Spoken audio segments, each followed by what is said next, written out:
بمباری نہیں کر رہا، ادھر کراچی کے اوپر بمباری کر کے گیا. ہر گلی خراب ہے، ہر گلی ٹوٹی ہوئی ہے، ہر شہر کا ایک ایک حصہ تباہ برباد ہے. بلدیہ ٹاؤن کے رہنے والوں، آج میری ایم کیو میں اللہ تعالیٰ نے وہ مجھے یہ اتنا مقام دیا ہے کہ میں کراچی میں 22 سیٹیں ہیں، اور اس میں سے ایسی بھی سیٹیں ہیں کہ ایم کیو ایم وہاں پہ آج بھی کسی کو بھی کھڑا کر دے، ایک دفعہ جائے بغیر بھی وہاں سے الیکشن جیت جائے گی.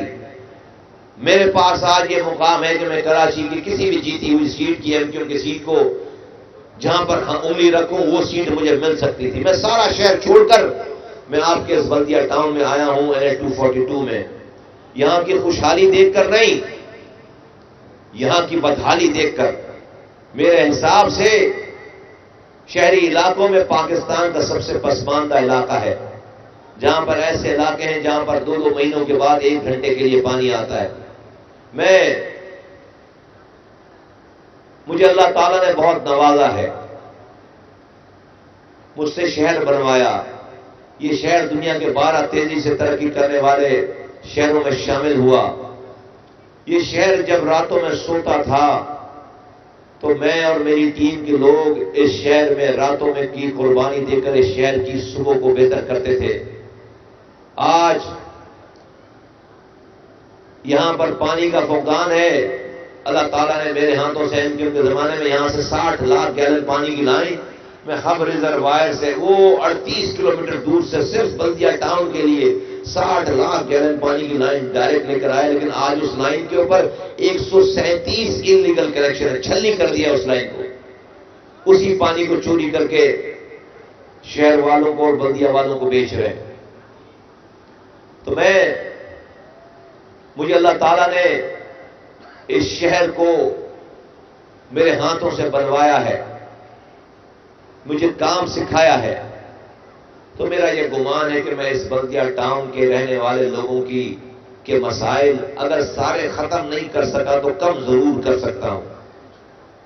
اس کے لیے اللہ نے مجھے سمجھ دی ہے، مجھے شعور دیا ہے، مجھے تجربہ دیا ہے. تو یہ بدحالی دیکھ کر میں اس پنڈال میں رابطہ کمیٹی کے رکن جناب گلفراز خٹک صاحب کو میں خوش آمدید کہتا ہوں، اور کامران اختر صاحب جو کہ ایکس ٹاؤن ناظم، ان کو آ جاؤ اسٹیج کی طرف آ جاؤ.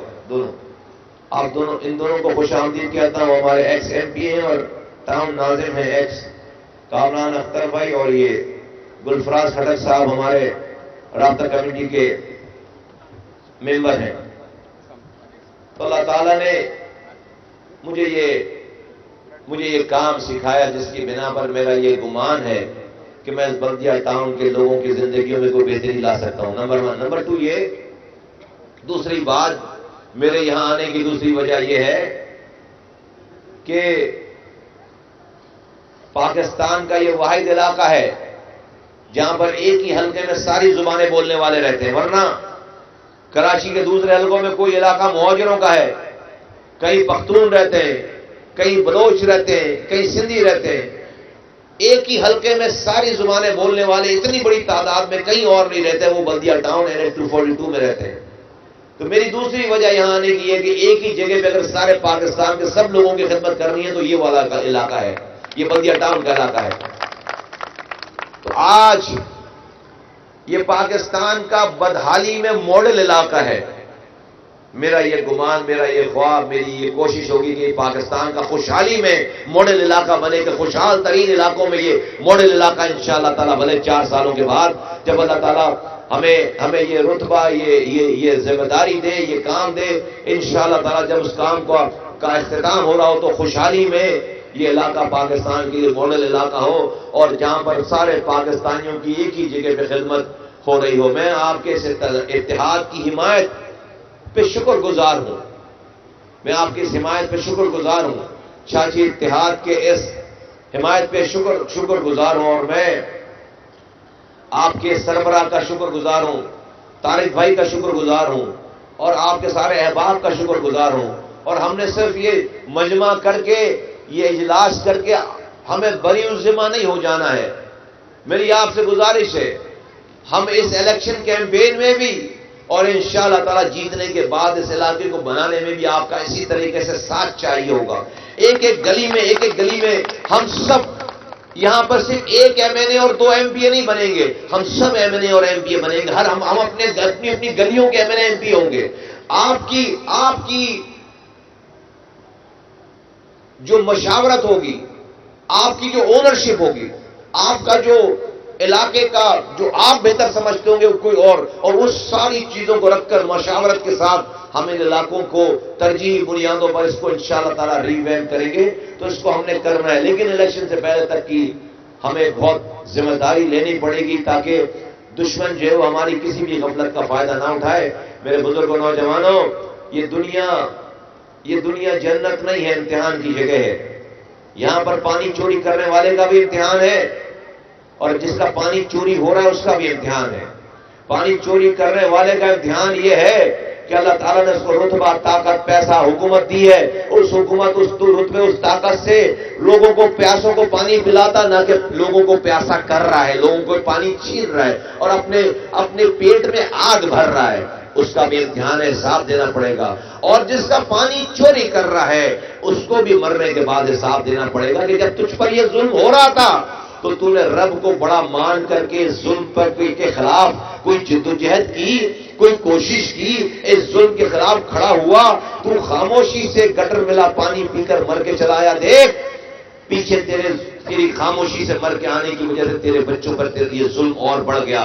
اللہ تعالیٰ جب مظلوم کوشش نہیں کرتا ظلم کے خلاف, اللہ تعالیٰ ظالم کو اور طاقتور بنا دیتا ہے, اس کو اور طاقت دے دیتا ہے اور ظلم کو اور بڑھا دیتا ہے. لیکن جہاں جہاں مظلوموں نے کوشش کر لی ہے اللہ تعالیٰ کی مدد آ گئی اور اللہ تعالیٰ نے ظالموں کو نیست و نابود کر دیا ہے.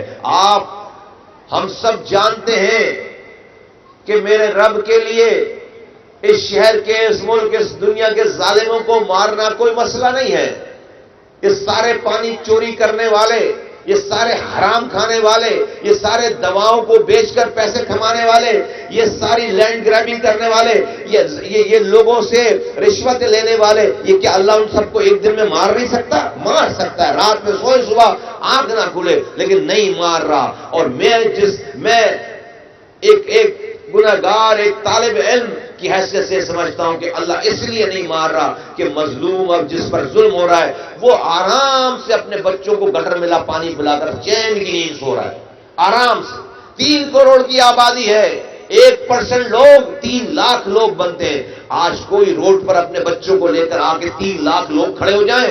میں بولتا ہوں شہر میں کون سا اس ملک میں کام ہے جو کہ آپ نہیں کرا سکتے جائز؟ 3 لاکھ. لیکن نہیں, 1% لوگ نہیں کھڑے ہو رہے. مظلوم آرام سے رات میں ٹاک شو دیکھ کر, حکمرانوں کو بددعائیں دے کر گالی بک کر سو جاتا ہے. صبح سمجھتا ہے کہ اس کی بددعاؤں سے ظلم کا خاتمہ ہو جائے گا, نہیں ہوتا. صبح تک ظلم اور بڑھ چکا ہوتا ہے. یہ سلسلہ چلتا چلا آ رہا ہے. میرے بھائیوں, بزرگوں, دوستوں, ہماری یہ روزی روٹی نہیں ہے, ہماری یہ روزی روٹی نہیں ہے. ہم اپنے حصے کی کوشش کر رہے ہیں, آئین اور قانون میں رہتے ہوئے اپنے حصے کی کوشش کر کے مرنا چاہتے ہیں. اس لیے آپ کے علاقوں میں آ کر گلی گلی کھڑے ہو کر لوگوں کو آواز دینے کے, لوگوں آؤ اس کوشش کا حصہ بنو. آج آپ نے یہ پنڈال سجایا, کوشش کی, ان بزرگوں نے, ان نوجوانوں نے یہ سارے دعوت نامے جاری کیے, آپ کو بلایا, یہ پنڈال, یہ کوشش کی. لیکن یہاں اس کوشش کو ختم نہیں کرنا. خدا کے واسطے میری آپ سے گزارش ہے کہ یہ 7 دنوں کے لیے آپ ہمارے کارکن بن جاؤ. اگلے 7 دنوں کے لیے اپنے گھروں کو یونٹ آفس بنا لو اور اپنے محلوں میں, اپنی گلیوں میں جس بات کو مان کر آج آپ اتحاد اور ہماری حمایت کی بات کر رہے ہیں, آپ جب واپس جائیں تو جو پنڈال میں نہیں ہے یہاں پر اس کو بھی یہ دعوت دیں کہ آؤ اپنی گلیوں کو صحیح کرنے کے لیے کسی کا ساتھ دو, آؤ حق پرستوں کا ساتھ دو, آؤ ان کے ساتھ ہاتھوں میں ہاتھ ملا کر ان کو مضبوط کرو, آؤ اپنی گلیوں کو دوبارہ بناتے ہیں, اپنے علاقے کو دوبارہ بناتے ہیں. یہ دعوت آپ کو دینی ہے. اپنے ساتھ آپ نے الیکشن والے دن 8 فروری والے دن اپنے ساتھ ہر آدمی جو یہاں بیٹھا ہوا ہے اب سے لے کر الیکشن تک 50 لوگوں کو ضرور تیار کرے. آپ کا کوئی پڑوس ہوگا, آپ کا کوئی محلہ ہوگا, آپ کا کوئی خاندان ہوگا, آپ کی کوئی گلی ہوگی, جا کر اپنے ساتھ 50 کوئی یونٹ والوں کا انتظار مت کرو، کوئی سیکٹر والوں کا انتظار مت کرو، یہ میرا اور آپ کا ہم سب کا کام ہے۔ ہم نے اپنی زندگیاں لگا رکھی ہیں، آپ سے صرف 7 دن مانگ رہے ہیں، صرف 7 دن مانگ رہے ہیں، اب سے لے کر 7 دن تک اپنے اپنے گھروں کو، جتنا مجمع یہاں پر ہے سب یونٹ آفس بنا لو، اپنے آپ کو سب سب کارکن بنا لو 7 دنوں کے لیے، اور ان 7 دنوں میں اپنے گھر والوں کے ساتھ مل کر ہر گھر 50 لوگوں کو دعوت دے کر تیاری کرے۔ انشاءاللہ تعالی جب آپ اپنے ساتھ 50 لوگوں کی ذمہ داری لیں گے اور ووٹ ڈلوائیں گے، پھر کوئی مائی کا لال اپنے پیسے سے آپ کے علاقے کے ووٹ کو خرید نہیں سکتا انشاءاللہ تعالی۔ اور جب اس طرح سے آپ کوشش کر کے جتوائیں گے تو اللہ کی مدد بھی جیتنے والوں کے ساتھ آئے گی، پھر انشاءاللہ تعالی یہ علاقہ پاکستان کا ماڈل ترین خوشحال علاقہ بنائیں گے۔ آج علاقہ پاکستان کا بدحالی میں بدترین علاقہ ہے، انشاءاللہ تعالی ایک ٹائم آئے گا کہ اللہ نے چاہا تو خوشحالی میں انشاءاللہ تعالی بہترین علاقہ ہوگا۔ آپ حضرات کا، آپ دوستوں کا، آپ کے احباب کا میں دل کی گہرائیوں سے پھر میں شکریہ ادا کرتا ہوں، آپ لوگوں کے ساتھ کا شکریہ ادا کرتا ہوں، اور انشاءاللہ تعالی وقت آئے گا انشاءاللہ تعالی ہم سب دیکھیں گے کہ ہم آپ کا یہ فیصلہ، آپ کا یہ ڈیسیجن، یہ انشاءاللہ تعالی رائے گا نہیں جائے گا۔ اللہ تعالیٰ آپ کے گمان کے مطابق ہمیں کرے اور آپ کے سوچوں کے مطابق آپ کی خدمت کرنے کی ہمیں توفیق دے، اور ہم سے اللہ تعالیٰ کام لے۔ پاکستان زندہ باد، ایم کیو ایم پائندہ باد، چاچی اتحاد اور ایم کیو ایم کا ساتھ زندہ باد۔ خوش رہیں۔